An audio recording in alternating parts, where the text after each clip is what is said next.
இன்றைக்கு நீங்க ஜெபிக்கிற வேலை ஆண்டவரே எனக்கு ஜெபிங்க ஆண்டவர், இப்படி ஒரு பிரச்சனை இருக்கிறேன், இப்படி ஒரு போராட்டத்தில் இருக்கிறேன், இவ்வளவு ஒரு பெரிய கோட்டையாக கர்த்தர் உங்களுக்கு அரணான கோட்டையாக இருக்கிறார், உங்களை பாதுகாக்கிற ஒரு கண்மலையாக இருக்கிறார். அன்றைக்கு மோசையோடு முகமுகமாக பேசின தேவன், அந்த சீனாய் மலை பேசின தேவன் இன்றைக்கு உங்கள் மத்தியில பேசுகிறார். உங்கள் வாழ்க்கையில் இருக்கிற எல்லா பாடுகளை மாற்றி, எல்லா போராட்டங்களை மாற்றி, ஒரு பிரச்சனைக்கு இருந்து உங்களை காப்பாற்ற போகிறார். அவர் இக்கட்டான சூழ்நிலையில் இருந்தும் உங்களை விடுவித்து காதலித்து, எவ்வளவு மரண பள்ளத்தாக்கள் நம்மளை மேற்கொண்ட போதிலும் கர்த்தர் நம்மளை பாதுகாத்தார் அல்லவா. மரண போராட்டங்கள், ஐயோ எவ்வளவு பெரிய பயங்கள், எவ்வளவு பெரிய காரியங்கள் நடந்த போதிலும் உங்களை பாதுகாக்கிற தேவன் நிச்சயமாக இன்றைக்கு உங்களை பாதுகாக்க போகிறார். நிச்சயமாக உங்களை வழி நடத்த போகிறார். நிச்சயமாக தேவன் பெரிய காரியங்களை செய்ய போகிறார். இயேசுவால் கூடாத காரியங்கள் ஒன்றுமே இல்லை. என்னுடைய பயணத்தை பார்த்தீங்கன்னா எவ்வளவு போராட்டங்கள், எவ்வளவு பிரச்சனைகள், அந்த தடைகளை தாண்டிதான் போக வேண்டும். போகிற வழிகள் சரியாக இருக்காது. சில நேரங்கள் கூகுள் மேப் சரியான பாதையை எனக்கு காமிக்காது. ஆனா எது எப்படி இருந்தாலும் சரி, நான் ஆண்டவருக்காக போகிறேன். என் பாதைகள் சரியாக இருந்தாலும் இல்லாட்டாலும் பரவாயில்ல,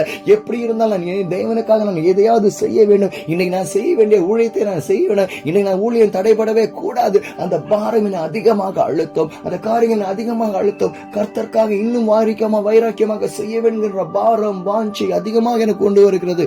என் அன்பான தேவச்சனமே, நிச்சயமாக ஆண்டவர் உங்க வாழ்க்கையில ஒரு பெரிய ஒரு மாற்றத்தை கொண்டு வருவார். விசுவாசிகள் எல்லாம் கூடும். கர்த்தர் நல்லவராக இருக்கிறார். இக்கட்டு நாளிலே உங்களுக்கு அரணான, இக்கட்டு நாட்களிலே உங்களுக்கு அரணான கோட்டையும் தம்மை நம்புகிறவர்களை அறிந்திருக்கிற தேவனாக இருக்கிறார். ஆண்டவரை நீங்கள் நம்பி இருக்கிறீர்களா?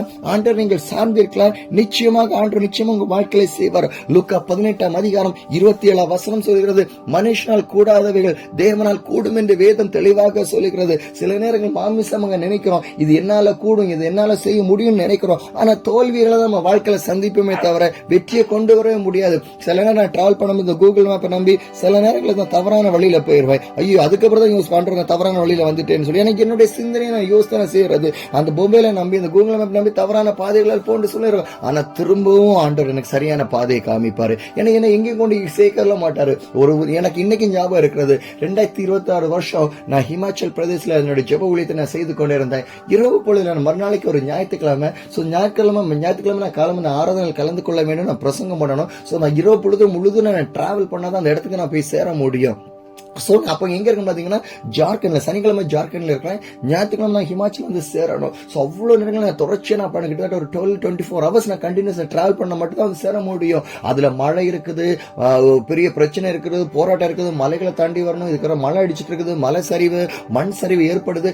இதெல்லாம் நடக்குது. இதெல்லாம் நடக்கும்போது ஒரு இடத்துல நான் மாட்டிக்கிட்டேன். கூகுள் மேப்பை நம்பி போய் ஒரு இடத்துல மாட்டிக்கிட்டு திரும்ப முடியாத பெரிய பிரச்சனை, பெரிய போராட்டங்கள். ஆனா அந்த இரவு பொழுதுல கூட ஆண்டவர் எனக்கு உதவி செய்தாரு, என்னை வழி நடத்தினாரு, எனக்கு போக வேண்டிய பாதைகளை, எனக்கு செய்ய வேண்டிய காரியங்களை எனக்கு காமித்து கொடுத்தாரு. அந்த மறுநாள் 24 மணி நேரம் போராட்டத்துக்கு பிற்பாடாக மறுநாளைக்கு ஞாயிற்றுக்கிழமை காலம் அந்த இடத்துல போய் சேர்றதுக்கும், அந்த இடத்துல போய் ஊழியத்தை சேர்றதுக்கும் ஆண்டவர் எனக்கு வழியை உருவாக்கி கொடுத்தாரு. தடைகளை மாட்டிக்கிற தேவர். இப்ப பாருங்களேன், நான் ஒரு இடத்துல வந்து மாட்டி நிக்கிறேன். இதுல இருந்து திரும்ப ஏன்னா இதுக்கு அப்புறம் ரோடு கிடையாது.